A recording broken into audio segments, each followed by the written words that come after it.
Esther Perel is one of my favorite people on social media. If you don't know her, go look for her, right? If you're interested in anything that's got to do with relationship matters, conflict resolution, go look for her, Esther Perel. She's one of the people I follow religiously on social media. Anyway, so the other day, and I forgot to save this video, by the way, otherwise I would have inserted it, right? So the other day I stumbled on a video where she was talking about, conflict and how she doesn't get carried away by what people are fighting about, right? But she looks more at what people are fighting for, and that is so fundamental when it comes to dealing with humans. When it comes to helping to resolve conflict, you really need to know what it is that you're looking out for. Now, when people fight, there are little things that they use as an expression of the hurt that they have, and probably they are not able to to capture it succinctly in words. So they focus on the nearest thing. They look for scapegoats. So you find people fighting over the toilet seat, you see them fighting over toilet paper, over toothpaste, over chores, over things that have to do with I don't know, just basically anything, right? And if you do know what it is to deal with people and help to resolve conflict, you understand that those things are not necessarily what people are fighting for. Those are expressions of their pain points. So most times what they're fighting for is things like respect, right? I need respect from you. I need appreciation from you. I need to be seen. I need to know that I'm acknowledged, right? That I am present, and that you take me the way I take you. I also need to know that I am secure. I am safe in this place. I need to know that you can show up for me. I need to know that you're proud of me. All those little things. And I need to know that you hear me when I speak.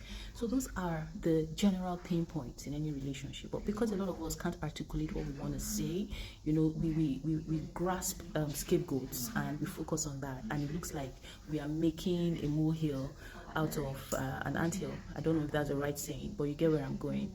Now, because of the work I do, where I deal with leaders a lot, right? I deal with the workplaces, and what makes the workplace go round is the quality of leadership that they have.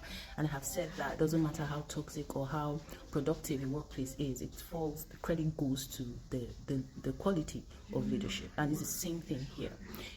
In the workplace, conflict shows up when there is no alignment, right? There's no alignment with the employees and the value system and the policies that are in place and the leadership, right? There's no alignment, so there's bound to be conflict.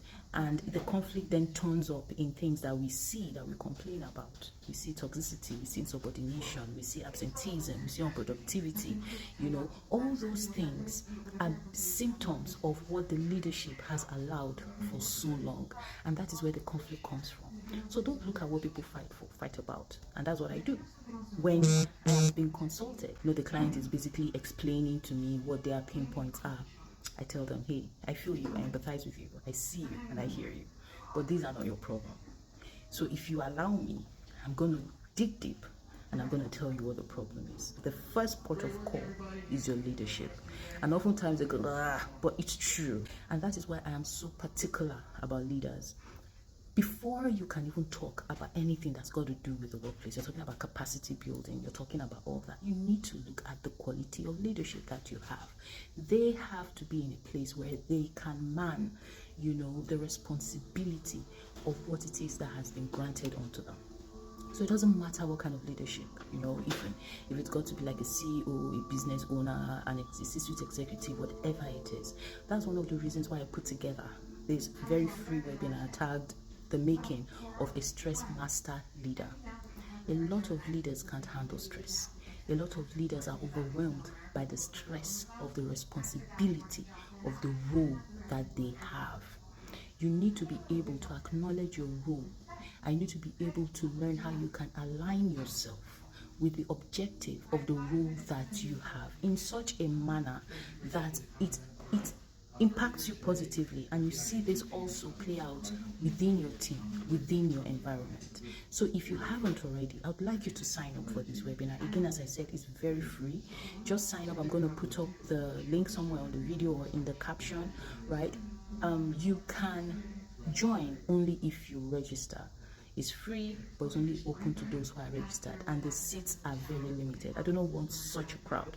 I just want people who are very particular about the quality of their leadership, right? So sign up. It's happening on the 26th of February 2025. It's a Wednesday. It's at 5 p.m. And I can't wait to see you.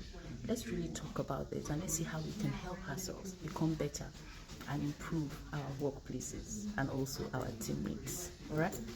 Cheers.